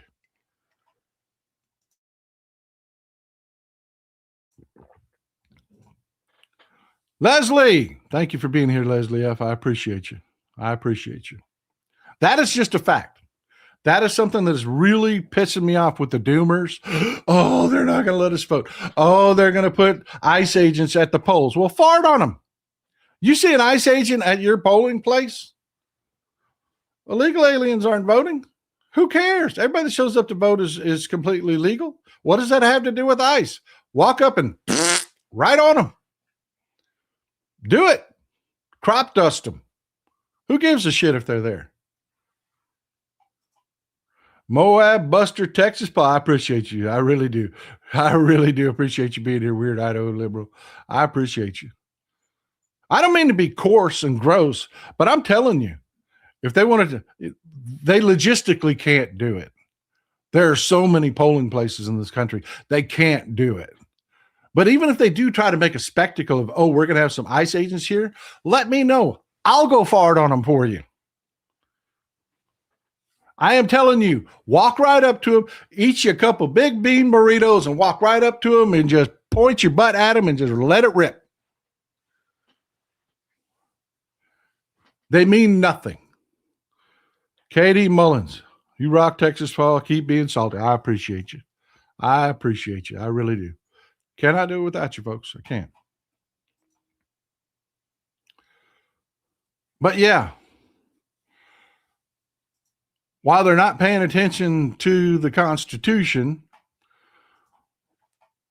one of the branches of the government is actually doing their job. Republicans have shut down and they're not doing anything in Congress. Democrats are in the minority. They can't do anything in Congress. But the judiciary is still holding strong. It is. This is not going well. And I have a feeling that Don Lemon's going to be able to retire soon. Because the lawsuit that comes out of this is going to be spectacular. Having had this video in their possession, the federal government walked into a courtroom and made allegations that are completely refuted by this video they had in their possession. Rena Scott, I do a lot of cussing for you just watching your show. I appreciate you, brother. I really do. Yeah, that's really happened, folks. I mean, that has really just happened. McBash, good luck trying to keep my household from voting. They won't leave happy. No, they will not. I hear you. If Dems are great cheats, how did Trump win twice? No shit. No shit. If we cheated like they said we cheated, there wouldn't be a Republican left in office. Midas Pilot, Texas Paul, swear jar fee. I appreciate you because I want an independent media interviewing our candidates. We do. You should hear me cussing on the phone. Further US.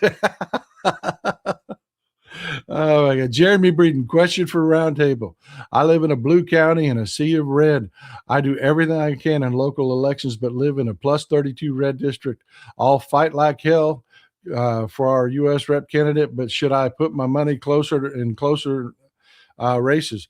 Man, I am telling you, all politics is local.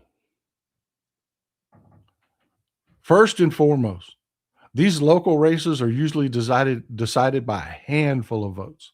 That is where you can do the most. No shit. It really is. That is where you can do the most. And I'm talking about things like volunteer with your local church. I'm sure they've got a souls to the polls. They'll have a bunch of old ladies, because we men die first. We do.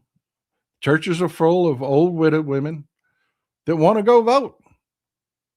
Get them to the polls, man. Get them to the polls. I mean, there's all kinds of things you can do locally. I will always tell everybody, ET for the bean burritos foot. I'm telling you, do it. Do it. Start local. If you can, help out some candidates in some other areas that are in tight races, but always start local. Mr. Will, decisions made because of hate always backfire on the hater every damn time.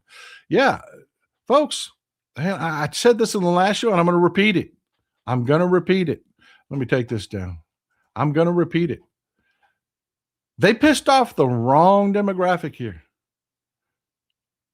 I'm not being sexist or misogynist when I say this, but it's the women in most marriages that take care of, keeping track of all the documentation, your kids' vaccinations, your kids' birth certificates, it's just the moms are usually the keepers of all the documentation. They know where to get it. They are very likely to get it done. And now they're going to be pissed because everything else on their damn plate, you put this just so that they could have the same rights as Cletus. Yeah, this is going to backfire spectacularly. Spectacular. Parky poses solidarity from Canada. I'd love to see our Canadian brothers. Where's our European people at? Where's our Europe? I know we got some Danish people here. I know we got some Norwegian people. Let's see you in the chat, man. Jordan B. Miller, we show up, we will win, and we will. Stay pissed. Stay pissed. Skeet Sarah, did you see the video that proved that Ice Coons instigated the shooting of an American? Yes, yes. We talked about that in the last show, and I told you it was going to be video. It was going to be video. That the prosecutor went and had the charges dismissed with prejudice because the ICE agents freaking lied. I told you it was going to be video, and that's exactly what it was. It was somebody's video. Somebody was in their window. They saw all of this shit going down, and a good Samaritan took their phone, walked to the window, and started filming. I'm telling you, folks, you are making all the difference. All the difference. Proud Texas liberal. I still need election day clerks, $12 an hour. Listen to Amy. She's telling you what you can do. Hell, you get paid for that gig. And that's nationwide. Brenda Triplett, Save Act. She ain't voting ever. Yeah, that's exactly what they're trying to do. Mommy is the foundation of every family. Your dad gives you courage, but mom creates your character. Well said. Mr. Newsom, here in Norway, we got angry, smart women too. I'm telling you, Norway in the house. I'm telling you. Hey, have y'all seen that new? I'm going to pause the show for a second. Have y'all seen that? There's two new accounts. There was one guy from Finland. I don't know. People love that guy. He went viral. I didn't think he was that funny. I did. Nothing against Finnish people, but his jokes were a little dry.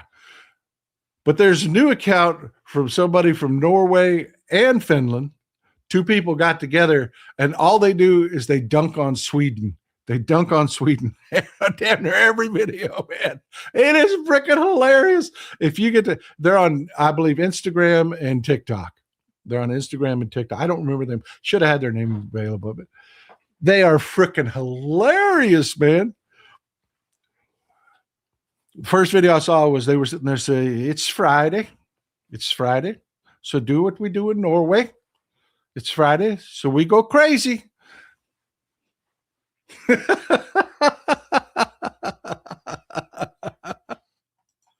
Oh my God. I'm sorry. Paulette Tansel.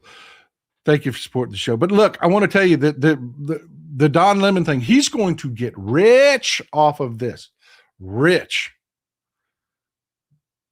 They've submitted that video as evidence. They had that video. The DOJ had that video before they filed the charges, and it shows clearly that he's acting as a journalist, that he's interviewing people, that he's interviewing parishioners, he's interviewing protesters. He is not there as part of the protest.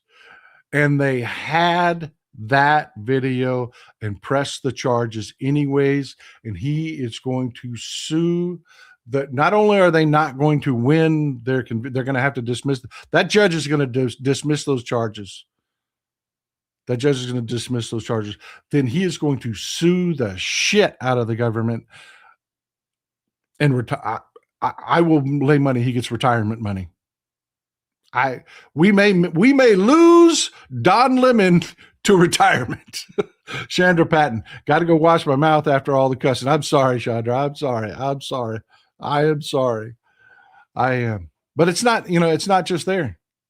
It's not just there. The crazy just never stops. Hegseth has a list of woke universities that he thinks that he can just suddenly arbitrarily decide, I don't like that school, so we're not going to pay for any DOD employees or anybody in the military to go to your university. Sorry, nope, sorry, not going to happen. That means you, Harvard. Oh my God. Am I reading this wrong? But if I had to pick, I'm going to get into a legal pissing match. I'm going to pick a fight that I know is going to end up in the courts. Harvard is not high on my list. It's kind of like if I want to throw hands, I don't go look for Mike Tyson. You know what I mean? It's just, damn, man, how stupid can you be? How stupid can you be? You're going to get into a legal pissing match with Harvard. And everybody's done. Everybody's done. They're not intimidating anybody. They're not scared. You know, we're like when Columbia University rolled over because they were all terrified little children. You remember that? That's over. Everybody's going to court now because Donnie Dumbass is done. Lame Duck Donnie is done. Chandra Patton, you're oh my God. DOD is being led by a racist drunk. Amen. Amen. A fool and a clown on top of that. A fool and a clown on top of that. But no, it just doesn't stop there, man. I saw this coming. Customs and Border Patrol agent, actually supervisor, Andre Wilkinson. This is one of those that like, ooh. Yeah, he brought his girlfriend over from Mexico and has been harboring her in his apartment and then lying to the government about it. And they busted him. They busted him. Where it gets really gross, it's his niece. He's dating his niece.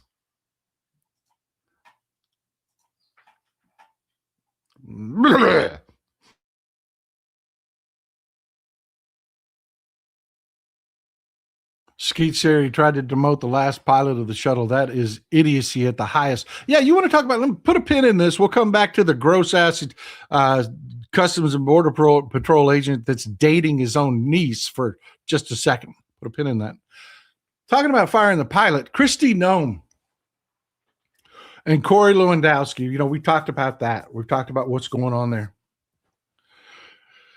And that Corey Lewandowski is running DHS and not Kristi Noem. So get this. This is how fucking stupid they are. Kristi Noem leaves her blanket on the plane. Her little blankie. Because, you know, she's like anorexically thin. So she's cold all the time. Leaves her blankie on the plane. And because the pilot didn't get her blankie for her to go to their next flight, Corey Lewandowski fired the Coast Guard pilot.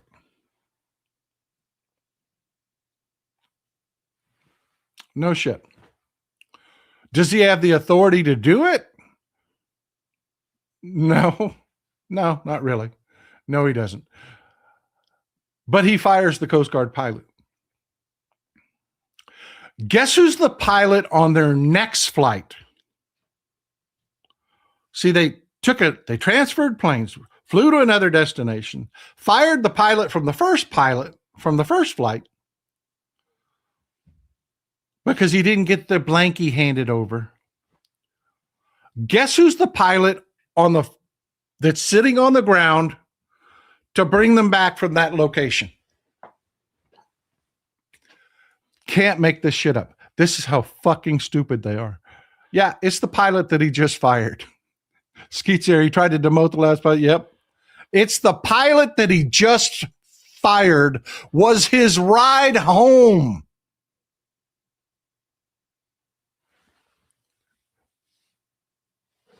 So they unfired him. They unfired him.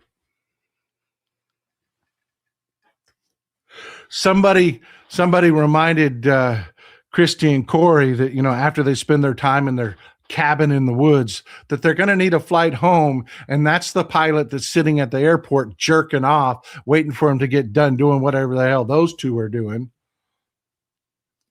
And that they might want a flight home. And that's the pilot that's waiting for him. So they unfired him over her little blankie. But yeah, El Paso, Texas, Customs and Border Patrol supervisor drives his girlfriend across the border, gets her through the Border Patrol checkpoint, sets her up in his apartment with a phone and credit cards and, handing out cash, doing the old, the whole thing's going on. And then they find out it's his niece. It's his niece.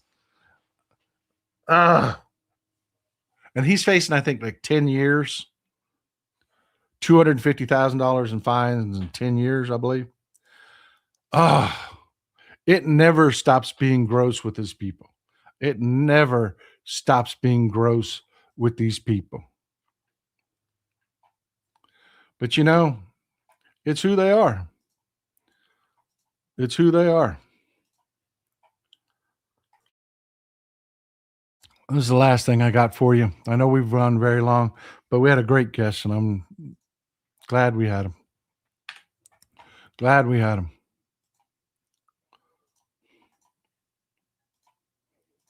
I just want to remind you of this. I will cut the price of energy and electricity in half.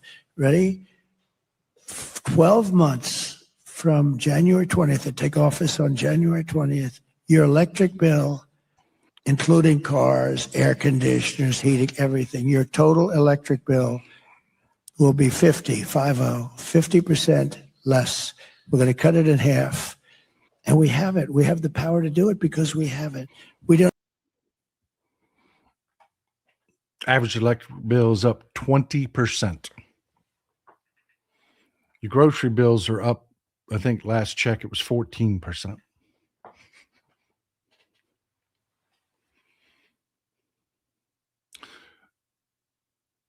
Let nothing lie. Fill the space with every issue. The Epstein files and all the grossness that we're going to keep talking about from that. Next show, we're going to talk about Leon Black. We're going to talk about all the NFL owners that are in the Epstein files. We're going to talk about all of these people. We're going to talk about Trump in the Epstein files. We're going to talk about all of that. But fill the space with all of this. We're going to cut your electric bills by 50%. We're going to by 50% because we can, because we have it. Oh, no, we don't. No, we don't. No, we don't. And you're cutting power generation capabilities because you don't like that somebody else's name was on a green initiative because you're a petty little fuck. Skeet Sarah, I miss the 70s when the Fonz fought racism. Yep.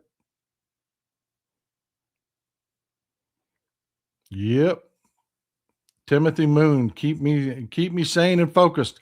Many, many thanks, Texan. No, thank you for being here. I am truly grateful for you being here. I'm truly grateful for all you do. Again, I can talk about it all day long, but you folks have to make it happen. Volunteer, get involved, local politics first. It is where you can make the most difference. Get it done, people. Because these are the people we're dealing with. They're horrible, horrific failures at basic governing, period. And that's before you talk about all of the gross immoral stuff that comes in on top of it. Carl Rossi, thank you for supporting the show. I'm truly grateful. And thank you, folks, for supporting Bobby Cole. He's out there working his ass off. I'm telling you, follow him on social media. You will not believe the amount of miles this guy's traveling, meeting with people, listening to people, talking to people. I appreciate you. I do appreciate you. Last word goes to Skeets there. We're winning the decency. We're winning. Decency matters, and children are the best thing in life. Amen. Amen. On that note, enjoy some Texas cities at night.